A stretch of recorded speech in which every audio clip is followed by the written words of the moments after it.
troisième et dernière partie de l'Africa Newsroom. Nous sommes toujours en compagnie de nos éditorialistes Djemal Taleb et Alfred Chongo. L'actualité économique à présent, bourse en berne, banque fermée, le crépitement des armes des mutins, aussi bien à Abidjan qu'à Boaké, qui a eu un impact négatif sur le système financier ivoirien. C'est un sujet d'Oumokal Somba. En Côte d'Ivoire, la dernière mutinerie a impacté négativement le système financier du pays. Par mesure de sécurité, l'Association des banquiers et établissements financiers avait demandé à ses membres de rester fermés le lundi 15 mai 2017. Du côté de la Bourse régionale des valeurs mobilières, basée à Abidjan, l'institution financière sous-régionale a connu son plus bas niveau de transactions depuis le début de l'année. Les transactions boursières se sont établies à 163,4 millions de francs CFA. La mutinerie, qu'est-ce qu'elle a eu comme impact ? Je vais prendre par exemple sur les transferts de monnaie. En Côte d'Ivoire, on a à peu près 10 milliards de transferts de monnaie, 10 milliards de francs CFA par jour. Disons que vous voyez déjà l'impact. Sur 3 jours ouvrables, ça fait 30 milliards. C'est déjà significatif les pertes que l'économie engendre. Ensuite, les commerces ferment. Ça veut dire qu'il n'y a plus de vente. Donc automatiquement, ça impacte les revenus de tout le secteur de la distribution, de tout le secteur de l'agriculture, pour les acheminements des produits. Donc ça a un impact global sur l'économie. Avec un taux de croissance avoisinant les 8%, la Côte d'Ivoire a connu en 2016 un léger ralentissement économique après 5 années de croissance à presque 2 chiffres. Une fébrilité due à la chute des cours du cacao, son premier produit d'exportation. L'instabilité du climat sociopolitique, notamment les mutineries, risque de rendre vulnérable l'économie ivoirienne. Pour l'économie, nous venons de loin.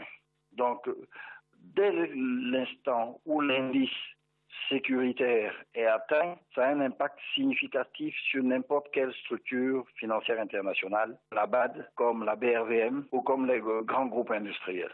Premièrement, ce point de risque impacte directement l'engouement que les investisseurs ont pour la Côte d'Ivoire. Les titres du Trésor public cotés sur le marché financier régional n'ont pas beaucoup bougé à cause de la mutinerie. De nombreux experts estiment que cette situation n'est pas favorable au climat des affaires. Elle peut effrayer les investisseurs nationaux et internationaux.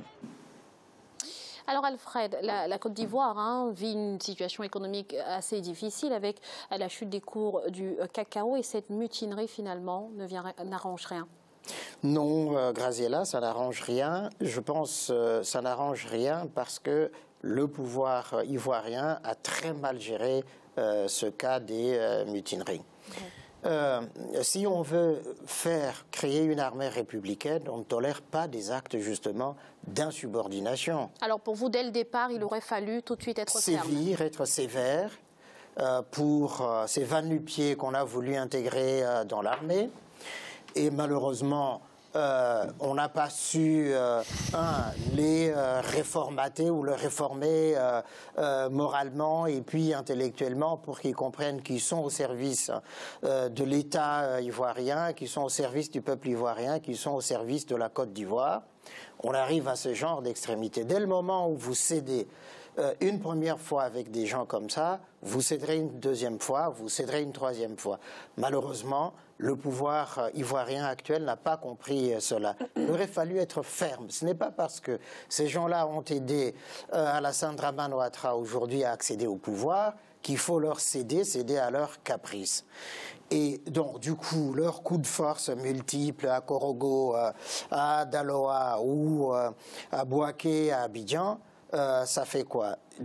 Une première fois, avec la crise que connaît la Côte d'Ivoire, ça a impacté déjà le budget de la nation. Ça a poussé le gouvernement à réduire justement les dépenses publiques, les dépenses d'investissement. Là, c'est le coup de grâce, si j'ose dire. Ça va obérer complètement le budget de la nation. Et c'est malheureux. On laisse entendre que le Maroc est venu à la rescousse de la Côte d'Ivoire. Je ne sais pas dans quelle mesure cela est vrai, mais ça ne peut pas continuer comme ça.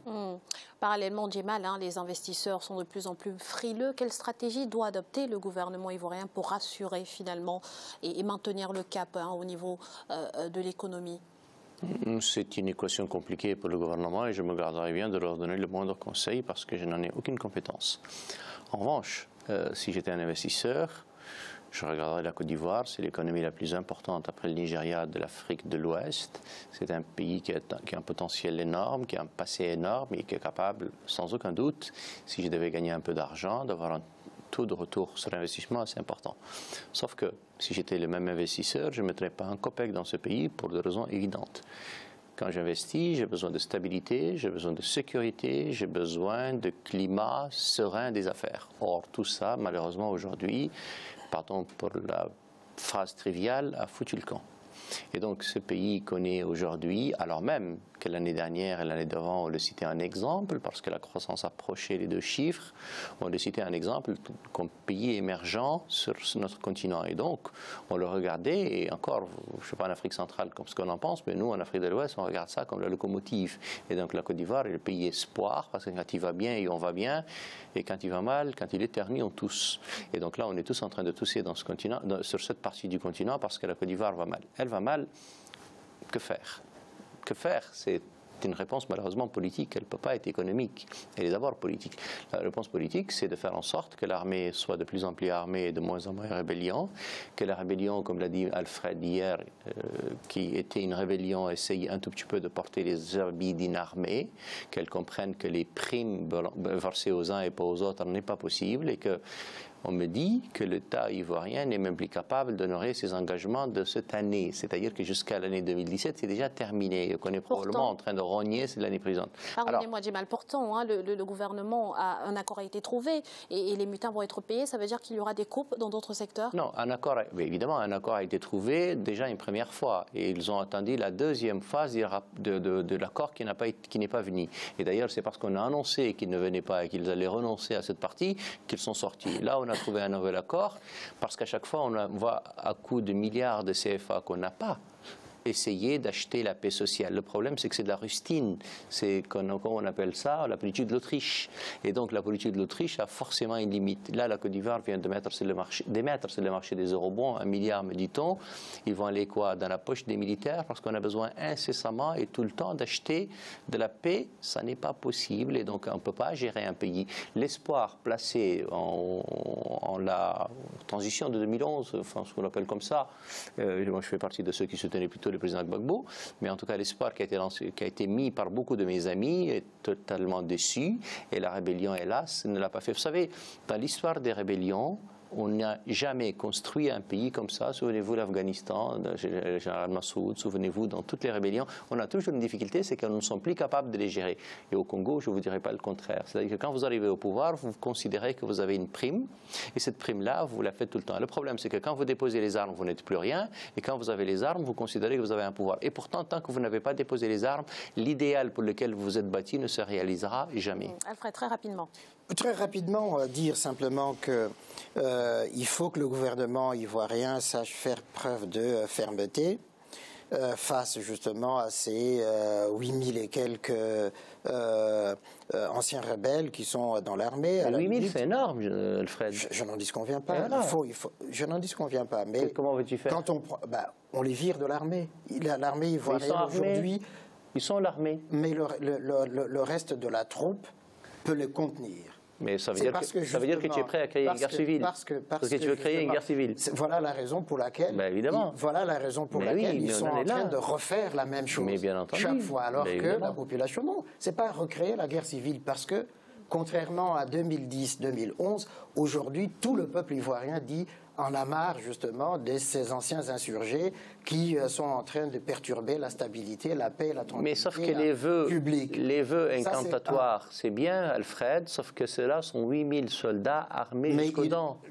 L'armée ivoirienne n'est pas réduite à ces 8400. Vous voulez créer une guerre civile? Non, mais c'est plus de 100 000, de 30 000 soldats aujourd'hui. 40 000.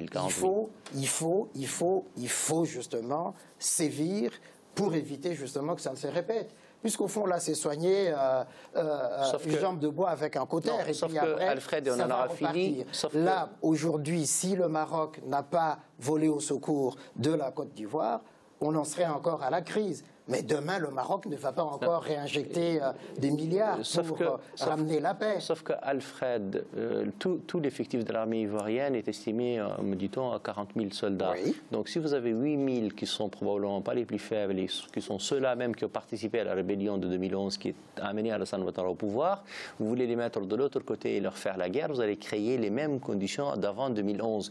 Et donc vous n'êtes pas sorti de l'auberge. Pas du tout.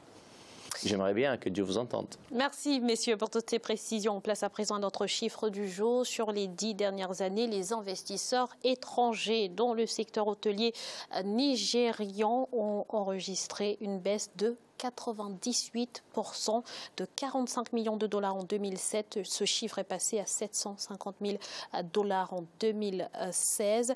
Une performance donc extrêmement négative. Alfred, quelles en sont les causes ? Les causes sont multiples, Graziella. La première, c'est l'effet Boko Haram qui, depuis de nombreuses années, a déstabilisé la paix, la tranquillité du Nigeria, frappant partout, pas seulement dans le nord, mais atteignant par des attentats à Abuja ou Lagos. Ça, c'est un. Et puis, il y a la crise qui est arrivée du pétrole ces dernières années, qui a accentué justement ces pertes et puis le désengagement d'un certain nombre justement de potentiels visiteurs au Nigeria. Et voilà, c'est ça qui entraîne cette crise et cette perte énorme. Et puis la dévaluation du Naira qui a perdu de sa valeur, tout ça, ça fait un cocktail qui entraîne justement cette baisse-là. Alors, Djemal, les efforts consentis par la Banque centrale en vue d'alléger le régime fiscal et faciliter les affaires pourraient-ils permettre finalement d'inverser cette tendance ? Non, la Banque centrale n'a pas de compétence en soi en matière de fiscalité. Elle a une compétence en matière de lutte contre l'inflation et son rôle central va être plutôt de baisser les taux d'intérêt pour que l'épargne soit plus intéressante parce que les ménages vont consommer. Et donc, l'idée de rendre l'argent moins cher est une chose intéressante, évidemment. D'ailleurs, ce n'est pas qu'un problème nigérien, c'est un problème sur le continent africain. Les taux directeurs sont entre 8 et 10-12%. C'est énorme et c'est rédhibitoire. Le Nigeria a démenti une chose qui est pratiquement une religion chez les économistes. Tous vous diront, Alfred, je vois qu'il n'a pas échappé à la règle, c'est que ça ne va pas parce que le prix du pétrole a baissé. Sans doute que le prix du pétrole a baissé, mais enfin, vous savez ce que je pense du pétrole. C'est le hasard de la nature qui a donné des richesses à des gens pour lesquels ils n'ont fait aucun effort. Ils l'exploitent. Enfin, d'autres l'exploitent, ils leur donnent des petits restes. Ils grattent les restes et ils leur donnent ça. Ce n'est pas du tout comme ça qu'on enrichit un État, de mon point de vue. Ce qu'on enrichit un État, c'est qu'on crée un marché de consommation intérieure. Et donc, l'exemple là est très frappant. En 2007-2016, c'est les 10 années, nous avons eu le pétrole à plus de $100. 150 $. Et pourtant, ce sont les années où le prix de l'hôtellerie a chuté de façon considérable. Ça veut dire que l'explication uniquement par le pétrole n'est pas suffisante. Et donc, ça conforte ma conviction, c'est que si on n'est pas capable de créer une richesse intérieure, une valeur ajoutée intérieure et un marché intérieur de consommation, on ne se mettra jamais au travail et on ne sera jamais développé. Tant que nous sommes juste des États rentiers capables d'extraire par les autres un produit et de le vendre, nous ne serons jamais riches. Et donc, la politique suivie par le nouveau gouverneur de la Banque centrale, qui n'est plus nouveau, ça fait 3 ans qu'il est là, le gouverneur de la Banque centrale du Nigeria est intéressante, mais elle n'est pas, de mon point de vue, suffisante parce que lui n'a d'impact que sur l'inflation. Il faudrait qu'il ait une politique économique beaucoup plus importante et qu'on dépende de moins en moins du pétrole et de plus en plus du travail du Nigeria. Mais vous vous rendez compte que ce pays, près de 200 millions de consommateurs, c'est probablement le secteur tertiaire le plus dynamique, c'est le secteur d'assurance le plus dynamique. C'est-à-dire qu'il est capable à lui seul de créer une activité économique riche dans ce pays. Et pourtant, on reste prisonnier d'un pétrole. Quelle tristesse. Merci Djemal. C'est à présent la fin de cette émission. Le dossier de ce vendredi sera consacré à la mutualisation des armées, plus précisément au processus, à l'avancée du processus de régionalisation. Alfred, merci infiniment d'avoir été avec nous sur ce plateau. Voilà, un bonheur confirmé d'avoir été avec vous autour de ce plateau, Graziella, et puis à mes très chères téléspectatrices, merci de leur accueil bienveillant. Merci à vous également, Djemal, pour votre présence. Merci Graziella, à vous, aux téléspectatrices que notre ami aime bien et aux téléspectateurs aussi. Merci à vous, chers téléspectateurs, de nous avoir suivis. Prochain rendez-vous avec l'information dans quelques instants sur Africa 24.